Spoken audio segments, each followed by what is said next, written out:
삼성전자 하이닉스 52주 신고가를 기록을 했습니다. 기분이 매우 좋은데 그러다 보니까 지금 유튜브에는 긍정적인 전망들이 쏟아지고 있습니다. 앞으로도 더 갈 것이다. 3천 간다라는 얘기가 있는데 이럴 때일수록 과거의 부정적인 의견들을 한번 돌아보고 이분들이 뭐 맞고 틀리고를 떠나서 이분들의 그 근거가 아직도 유효하다면 시장에 과열된 것이고 그때 근거가 지금 봤을 때 이상하다면 당시 의견에 어긋난 거기 때문에 이 상승이 정당화될 수 있기 때문에 이런 부분들을 한번 쭉 돌아보도록 하겠습니다. 이렇게 다양한 전문가 의견을 모으고 데이터를 보고 기업을 분석하는 제 채널 구독, 좋아요 우선 부탁드리겠습니다.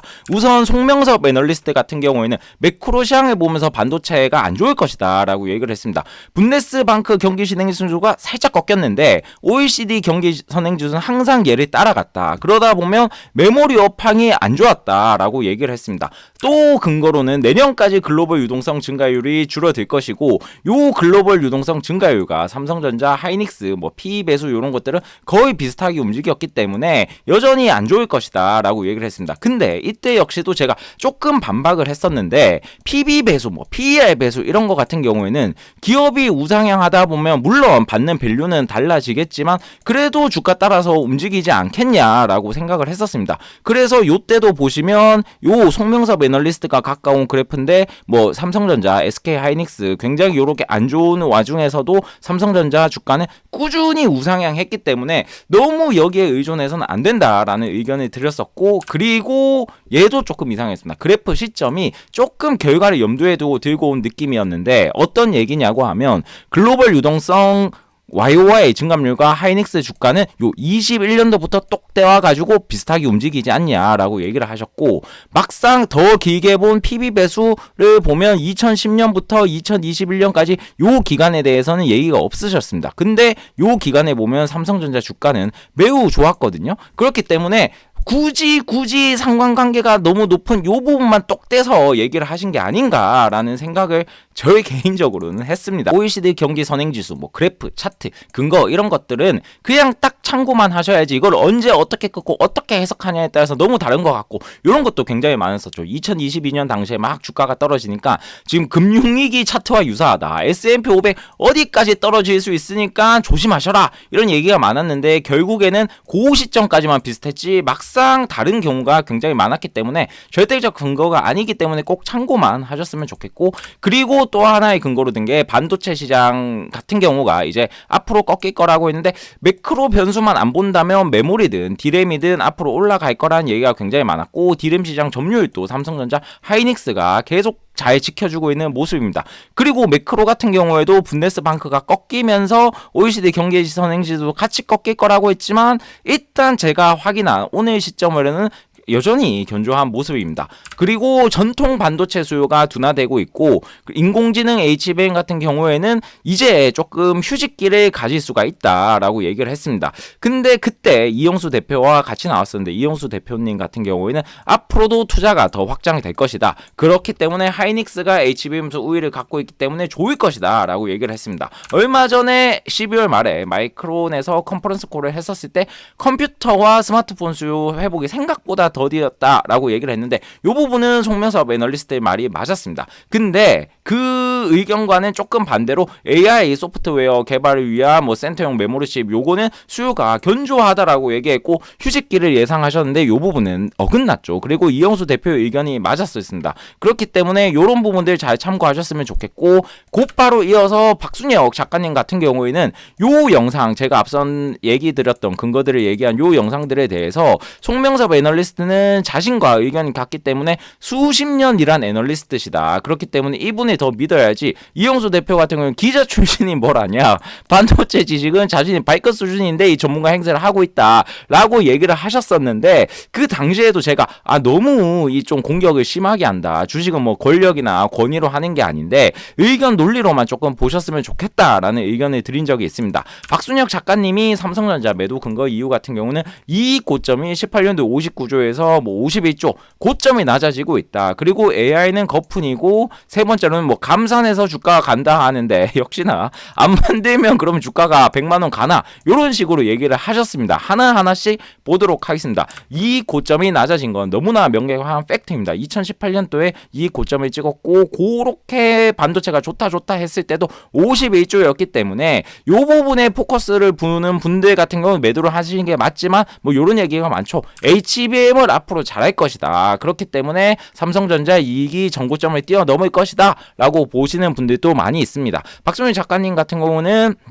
AI가 거품이다. 기업에서도 별로 사용하지 않는다라고 얘기를 하면서 그 근거로는 GPT가 지금 인기가 시들해지고 있는데 저는 여기서 조금 반대였던 게 챗GPT는 아주 AI 일부라고 저는 생각을 하고 있습니다. 저희 회사 같은 경우도 뭐 포토샵이라든지 이런 데서 점점 AI를 많이 쓰고 있기 때문에 여기서 뭐 AI가 거품이다라고 얘기하는 것보다 HBM, 삼성전자, 하이닉스가 좀 더 잘할까라는 접근은 괜찮지만 AI 자체를 이렇게 거품으로 몰아가시는 모습은 제 개인적으로는 동의를 하지 않습니다. 쓰나 삼성전자가 뭐 HBM에서 얼마나 잘할까? 사실 이거는 뭐 전문가가 아닌 이상 예측이 정말 힘들기 때문에 잘 팔로우를 해야 될 것 같습니다.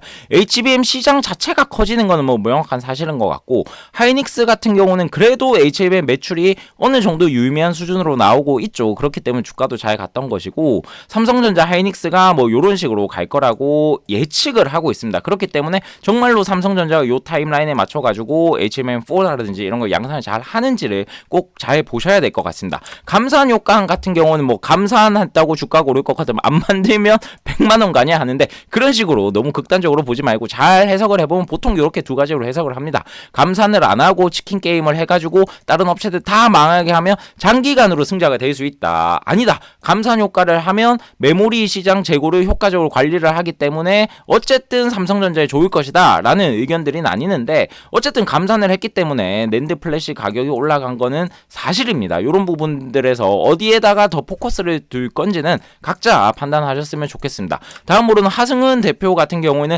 불과 12월 5일에 김작가TV에서 삼성전자가 명확한 박스권이고 이거 단기 돌파를 하기가 힘들어 보인다. 엔비디아에 비해서 약하지 않냐. 그렇기 때문에 다시 66,000원까지 갈 수도 있다. 하이닉스 같은 경우에도 전고점 뚫기가 조금 힘들어 보인다. 이때까지는 좋았지만 그리고 단기 흐름이 깨지는 음봉이 나왔다. 12만원 초반까지 떨어질 수 있지 않겠냐라고 했지만 조금 민망한 상황이 돼버렸습니다. 박스권을 다 뚫어버렸고 어쨌든 이런 걸 보면 하승훈 대표 같은 경우는 이미 실력이 입증된 분인데도 이런 걸 맞추기가 정말 힘든 것 같고 댓글들도 보면 뭐 차트만 보고 하는구만 지나고 보니까 머쓱하지 뭐 이런 얘기들이 굉장히 많은데 이렇게 뭐 공격한다기보다도 당시 얘기를 돌아보면서 하승은 투자자가 앞으로 어떻게 대응을 할 것인가를 보면 좋을 것 같습니다. 이분은 그래도 얘기를 많이 했습니다. 예측을 하되 너무 확신하지 말고 늘 대응을 해라 라고 얘기를 했는데 늘 해주시는 얘기가 있죠. 기존 저항 라인을 뚫고 나면 이게 지지 라인이 될 것이다 라고 얘기를 했습니다. 그렇기 때문에 지금 어쨌든 얘를 뚫고 올라갔기 때문에 앞으로 73,000원이 지지 라인이 될 것인지 이분 입장에서 볼 것 같고 이게 뭐 잠깐 올라가는 트랩이냐 아니냐 이런 것 같은 경우를 유심히 볼 것 같습니다. 그래서 차트 위주로 접근하시는 분들은 이런 의견들을 잘 참고를 하셨으면 좋겠습니다. 김용원 기자 같은 경우는 9월 5일 조금 시간이 지나긴 했는데 HBM이나 인공지능에서 투자가 다소 삼성전자가 느리고 TSMC가 혜택이 정말 많을 것이고 마이크론이 복병이다. 이런 얘기를 많이 했습니다. 미국 반도체법 지원을 받는다면 어쨌든 미국 기업이 좋을 것이다 라고 얘기를 하면서 삼성전자가 반도체 특화 회사가 아니기 때문에 애플 같은 기업이 과연 경쟁사로 수주를 줄까 이런 얘기를 하면서 삼성전자에 대해서 조금 부정적인 의견을 보였습니다. 얘기한 것처럼 마이크론을 본다면 마이크론이 뭐 급등을 하면서 많이 올라가고 있는데 삼성전자는 그에 비해서 굉장히 아쉽죠. 그래서 본다면 고점 대비 하락률도 삼성전자는 아직 마이너스 21%지만 마이크론 같은 경우는 12%까지 많이 회복한 모습입니다.